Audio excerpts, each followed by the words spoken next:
Place au sport maintenant avec votre résumé de match dans Séquence Football, avec votre partenaire, la Cave aux 5 Sens.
Hier soir, les hommes de Malik Vivant recevaient au stade Georges Pompidou une très belle équipe de Firminy entraînée par Gilles Villeneuve.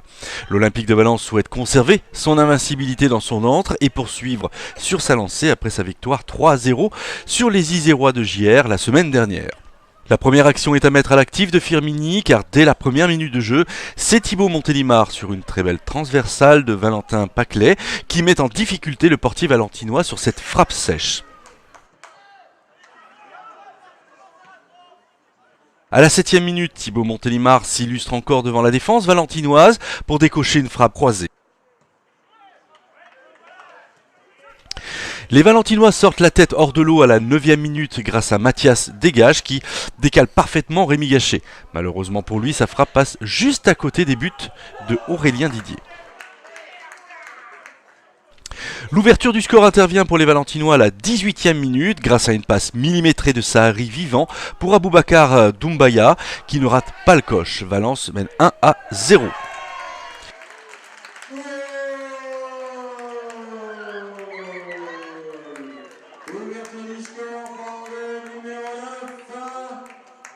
Monsieur Doumbouya Aboubacar.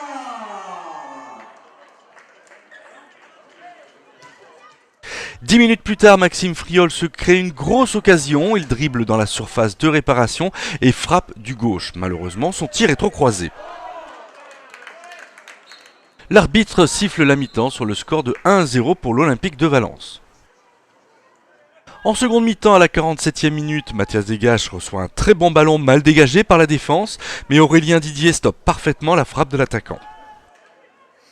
À la 72e minute, Firminy presse pour égaliser. Ils sont à deux doigts d'y arriver grâce à cette superbe passe de Aboubacar Kamara pour Aristote Ndudi qui enlève malheureusement pour lui trop sa frappe.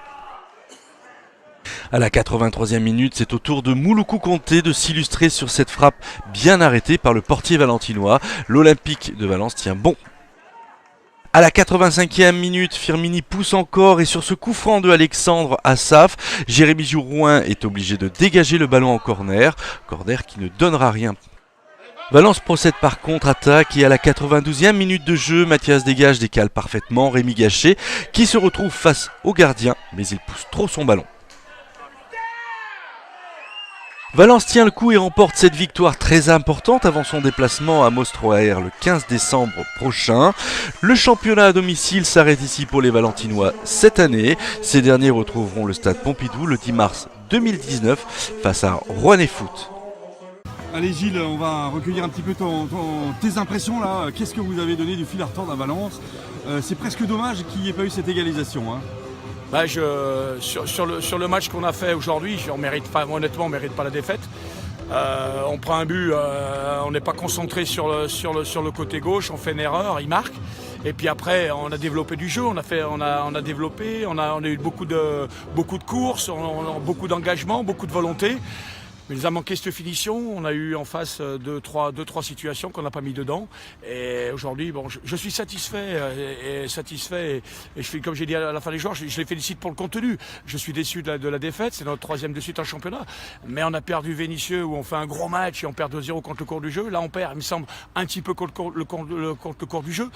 Pas dire qu'aujourd'hui on a vu une équipe de Firmini qui soit en dessous de Valence sur le match d'aujourd'hui, attention, je dis bien sur le match d'aujourd'hui, je pense qu'on a fait un bon match de R2 avec beaucoup d'engagement, beaucoup de volonté. Et puis le match de foot reste le match de foot, on a perdu 1-0, voilà. Les matchs se suivent et se répètent un petit peu, tu le disais, on a l'impression de voir bis repetita les 2 matchs derniers que vous avez joués. Tout à fait, donc on a on se crée, donc on y travaille dessus. On sait qu'en ce moment, on a un peu moins de réussite offensive. On l'a eu pendant quelques temps. Là en ce moment on est un petit peu dans le dur offensivement, mais ça vient, je dirais, l'offensif c'est pas que nos attaquants, c'est tout notre système de jeu, c'est tous nos joueurs et on le sait, ils travaillent dessus. C'est pour ça que là à la fin on a vu le groupe. C'est solidaire, il y a beaucoup d'envie, beaucoup de solidarité. Il faut qu'on continue à bosser, le championnat est encore long. Je crois qu'on a montré quand même une image pour un promu, une belle image ici à Valence. On avait beaucoup de joueurs absents, mais bon, je dirais on est 11 sur un terrain, 11 joueurs contre 11 joueurs, donc c'est à celui qui en veut le plus qui a gagné. Donc aujourd'hui, on a perdu 1-0, on aura une consolation semaine prochaine à faire un bon résultat chez nous contre Andrézieux, et puis vite à se projeter sur la deuxième partie de championnat qui nous attend les bras ouverts. Allez, on vous souhaite la victoire la semaine prochaine. Merci Gilles. Merci. Un petit message là pour cette rencontre que vous remportez 1-0 mais difficilement quand même. Ouais, difficilement et c'est aussi pour ça que cette poule est homogène parce qu'on arrive à se rendre compte qu'il y a de très très bonnes équipes dont Firmini parce qu'honnêtement ils avaient quelques très très bons joueurs de ballon et qui nous ont posé pas mal de problèmes. On a toujours cette capacité à pouvoir marquer dans les temps forts qu'on a, donc ça il faut qu'on garde. Après on a tendance un petit peu, je trouve, à reculer sur certaines phases de jeu, notamment en deuxième mi-temps, mais sur le fond l'essentiel c'était de gagner 1-0 parce que ça fait toujours une victoire de plus et on va espérer que Vauche fasse un mauvais résultat pour qu'on puisse avoir un matelas un peu plus important d'avance. Merci voilà. Mathias, merci. On m'a dit qu'une victoire 1-0, un petit score, mais finalement une belle victoire face à une très très belle équipe de Firmini ce soir. Oui, on savait que c'était une belle équipe qui est joueuse et qui a du talent. C'était un match très difficile. Ces victoires-là, elles sont belles, elles sont importantes. Donc je félicite les joueurs parce qu'on allait chercher avec les tripes, avec d'autres valeurs que certaines fois on peut avoir dans le jeu. On a été suffisant dans un certain nombre de domaines sur un terrain pas facile, gras, avec la fatigue, les joueurs ont tout donné, donc on va retenir les valeurs des joueurs. Et puis cette victoire à 3 points là, qui nous fait beaucoup de bien. Aussi, c'est 100% de victoire en 2018 sur Pompidou. On avait mis ça aussi comme challenge, donc je félicite les joueurs. C'est pas évident, gagner tous ces matchs. Depuis janvier 2018, on aura tout gagné à Pompidou, donc on retiendra ça. Et on va essayer d'aller confirmer ça avant la trêve à Moss, voilà, où il y a un autre match difficile qui nous attend. Le challenge de cette deuxième partie de saison, Malik, c'est quoi? Qu'est-ce qu'on pourrait dire aujourd'hui? Nous, on est très frustrés de ce qui s'est passé l'année dernière. Donc aujourd'hui, on a envie de rien lâcher pour essayer d'être récompensé cette saison. Voilà, le club le mérite. Le président Jean-Marie Verne, toute son équipe donne beaucoup, tous nos bénévoles. Donc on est très content de leur offrir ça. Et vu ce qu'on a fait en première partie, on espère que ça va continuer comme ça. Merci Malik. Merci à vous.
Ce reportage vous a été offert par la Cave aux 5 Sens.